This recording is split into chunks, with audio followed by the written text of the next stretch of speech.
Bismillahirrahmanirrahim. Assalamualaikum warahmatullahi wabarakatuh. Jumpa lagi di channel YouTube Rivanista, masih di sudut edukasi, belajar mudah dan menyenangkan.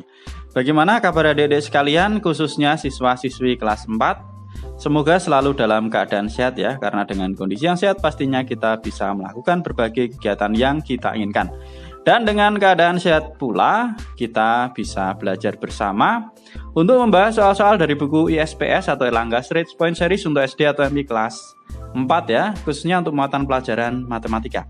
Dan pada kesempatan kali ini kita masih di bab 7 ya, tentang hubungan antar garis.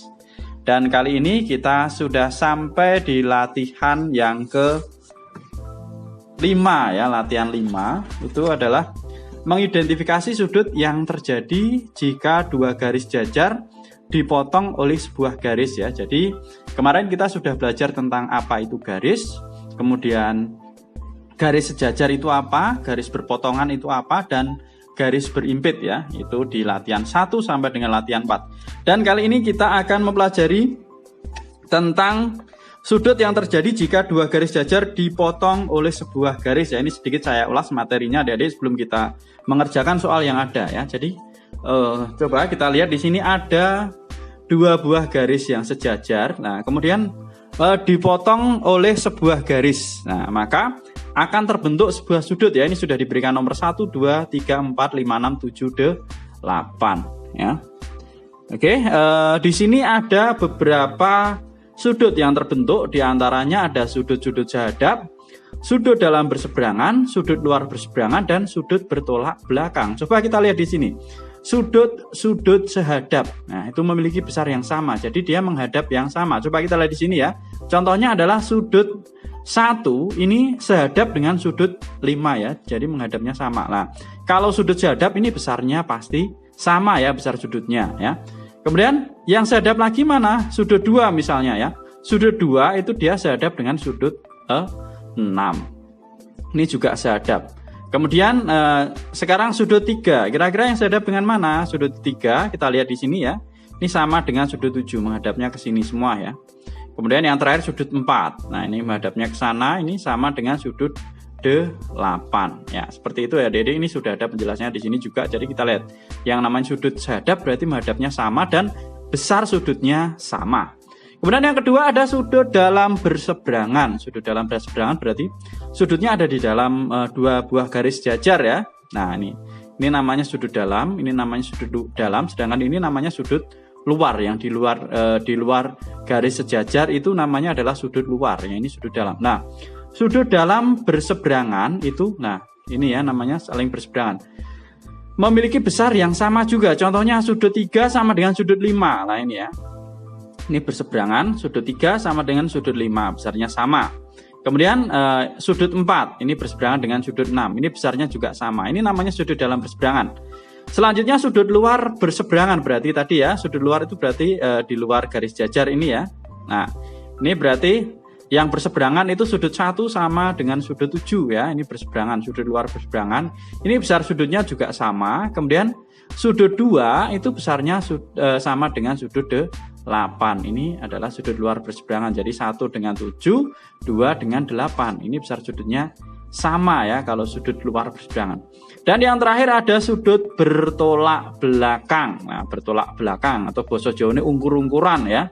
Satu hadap sana, satu hadap sini. Ini namanya bertolak belakang. Nah, ini contohnya sudut 5 dengan sudut 7. Ini bertolak belakang.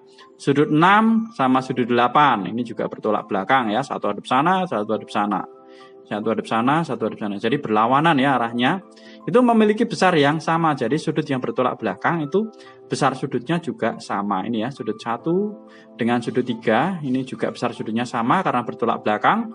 Sudut 2 dengan sudut 4. Ini besar sudutnya sama. Itu ya adik-adik kira-kira penjelasan mengenai sudut yang terjadi jika dua garis jajar dipotong oleh sebuah garis ya.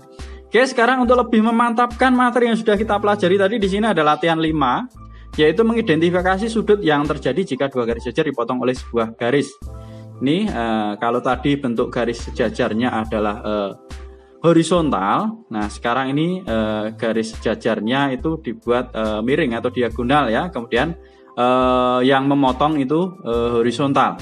Di sini ada A, B, C, D, E, F, G, H ya. Ada 8 buah sudut yang terbentuk jika ada 2 buah garis jajar dipotong oleh 1 buah garis. Nah, pertanyaan untuk soal yang pertama ya.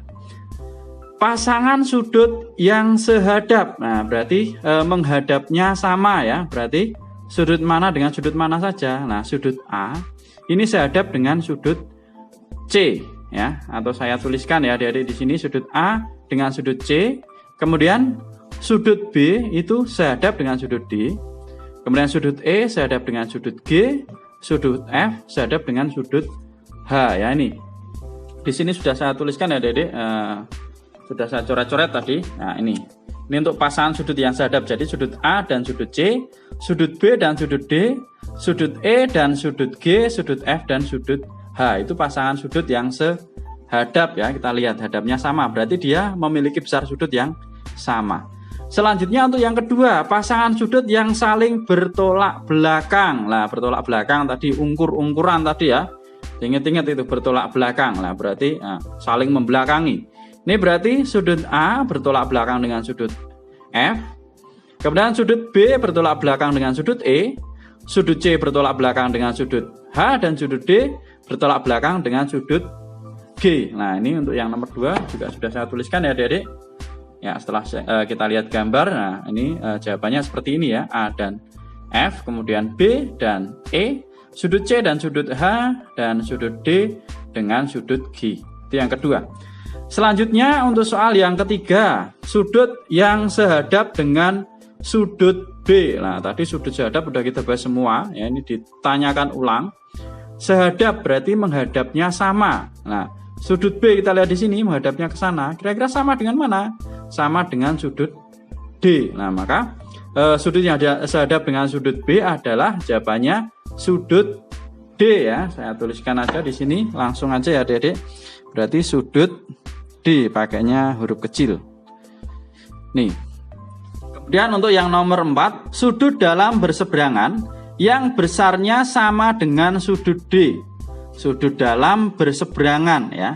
Sudut dalam berseberangan berarti ini ya, B dan G, C dan F. Ini namanya sudut dalam berseberangan. Kemudian yang besarnya sama dengan sudut D. Kita lihat sudut D di sini ya. Sudut D itu sehadap dengan sudut B. Nah, berarti besar sudutnya sama dengan sudut B. Makanya sudut dalam yang berseberangan dengan sudut B adalah sudut G. Jadi sudut dalam berseberangan yang besarnya sama dengan sudut D adalah sudut B dan sudut G. Jawabannya itu ya.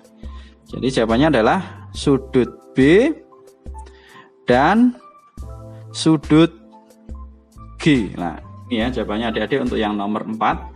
Ingat ya, sudut dalam berseberangan itu yang seperti apa. Nah, kalau dalam berseberangan dia memiliki besar sudut yang sama. Nah, ini tadi patokannya adalah sudut yang sehadap dulu karena pertanyaan dari sudut D. Sudut D memiliki besar sudut yang sama dengan sudut dalam berseberangan yang mana? Nah, ini sudut B dan sudut G ya.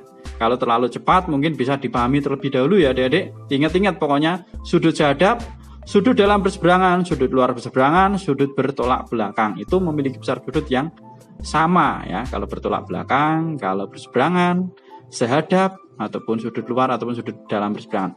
Oke, selanjutnya untuk yang nomor 5. Soal 1 yang kelima ya. Sudut luar berseberangan. Nah, sudut luar berseberangan berarti sudah tahu ya kira-kira sudut luar itu yang mana. Nah, ini ya, sudut luar semua. Kemudian berseberangan berarti A dengan H, E dengan D. Nah, sudut luar berseberangan yang besarnya sama dengan sudut E. Besarnya sama dengan sudut E. Nah, sudut E itu berseberangan dengan sudut apa? Ini sudut luar berseberangan dengan sudut apa? Sudut D. Nah, maka jawabannya ya sudah. Sudut luar berseberangan yang besarnya sama dengan sudut E. Jawabannya adalah sudut D ya. Sudut D. Ada lagi enggak kira-kira yang besarnya sama dengan sudut E? Nah, tidak ada ya. Jawabannya adalah ini sudut D. Untuk yang nomor 5 jawabannya adalah sudut D. Sudut D. Ini adik-adik kira-kira untuk jawaban soal nomor 1 jawabannya adalah sudut D untuk yang kelima. Sekarang kita lanjutkan ke soal nomor 2. Jadi nomor 1 mungkin kalau masih ada yang kurang jelas bisa dipahami terlebih dahulu. kalau merasa ada yang kurang tepat bisa dituliskan di kolom komentar, nanti kita diskusikan bersama ya.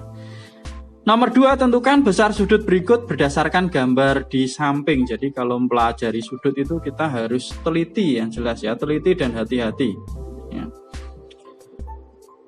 Ingat besar sudut lurus sama dengan 180 derajat ya, sudut lurus itu 180 derajat. Oke, sekarang yang pertama, besar sudut A ini ya. Nah, ini sudah ada sudutnya 35 derajat. Sudut A bertolak belakang dengan sudut ini, berarti besar sudut A adalah 35 derajat. Sama ya, karena dia bertolak belakang. Nah, besar sudut A sama dengan 35 derajat. Ini alasannya karena dia bertolak belakang dengan sudut yang diketahui, berarti 35 derajat. Sekarang sudut G, besar sudut G. Nah, sudut G itu mana adik-adik? Ya, ini ya, sudut G. Nah, di sini dia itu sudut luar berseberangan ya. Ini sudut luar berseberangan dengan sudut A. Nah, besar sudut luar berseberangan tadi nilainya adalah sama. Nah, sudut A tadi nilainya berapa? 35 derajat. Maka sudut G juga 35 derajat karena dia sudut luar berseberangan. Ya, jawabannya 35 derajat. 35 derajat ya. Jadi penjelasannya mungkin bisa didengarkan ya adik-adik. Kemudian nomor 3, besar sudut D. Nah, besar sudut D karena kita belum tahu besarnya sudut B, belum tahu ya. Kemudian besarnya sudut H juga belum tahu, maka bisa kita cari ini. Udah dikasih patokan ya. Kalau sudut lurus itu 180 derajat, maka bisa kita cari dari sini atau dari sini juga tidak apa-apa ya. Ini aja yang udah ada 35 ya. Sudut lurus itu 180 derajat. Besar sudut D berarti 180 dikurangi dengan 35. 180 dikurangi 35 hasilnya adalah 145 derajat. Jadi sudut lurus dikurangi sudut yang diketahui itu besar sudut D. Jadi jawabannya adalah 145 derajat. Oke. Sekarang yang keempat ya, soal yang keempat ya. Besarnya sudut F. Nah, sudut F ini ada sudut dalam berseberangan ya dia. Sudut F itu sudut dalam berseberangan dengan sudut apa? Dengan sudut D. Sudut D tadi besarnya berapa? 145. Maka secara otomatis besarnya sudut F sama ya dengan sudut D, yaitu 145 derajat. Kenapa? Karena sudut F merupakan sudut dalam berseberangan dengan sudut D. Nah, maka jawabannya adalah 145 derajat. Mudah ya adik-adik, kalau sudah paham itu pasti mudah, kita tidak perlu menghitung, yang penting tadi patokannya harus diketahui. Sekarang yang kelima, besarnya sudut H. Sudut H, nah ini juga gampang karena sudut F sudah diketahui, kita tidak perlu menghitung lagi ya. Ini F dengan H ini namanya sudut apa? Ya, bertolak belakang ya, bertolak belakang dengan sudut F. Kalau sudut bertolak belakang tadi besarnya berapa? Besarnya sama ya. Kalau sudut F 145, maka sudut H juga 145 derajat. Oke, jawabannya adalah 145 derajat. Oh, ternyata sudah selesai adik-adik semua. Oke, gitu ya adik-adik untuk pembahasan latihan 5. Jadi mungkin kalau masih ada yang belum jelas, bisa dipahami sekali lagi ataupun bisa kita diskusikan bersama-sama di kolom komentar ya. Oke, terima kasih sudah meluangkan waktu untuk belajar bersama. Mohon maaf apabila ada kekurangan, silakan pertanyaan atau saran bisa dituliskan di kolom komentar untuk kita diskusikan bersama. Jangan lupa untuk berdoa agar diberikan kemudahan dan kelancaran di setiap kegiatan yang kita lakukan. Dan yang masih ketinggalan pembahasan sebelumnya bisa dilihat ya di playlist pembahasan SPS Matematika kelas 4. Sekali lagi terima kasih. Saya akhiri. Assalamualaikum warahmatullahi wabarakatuh.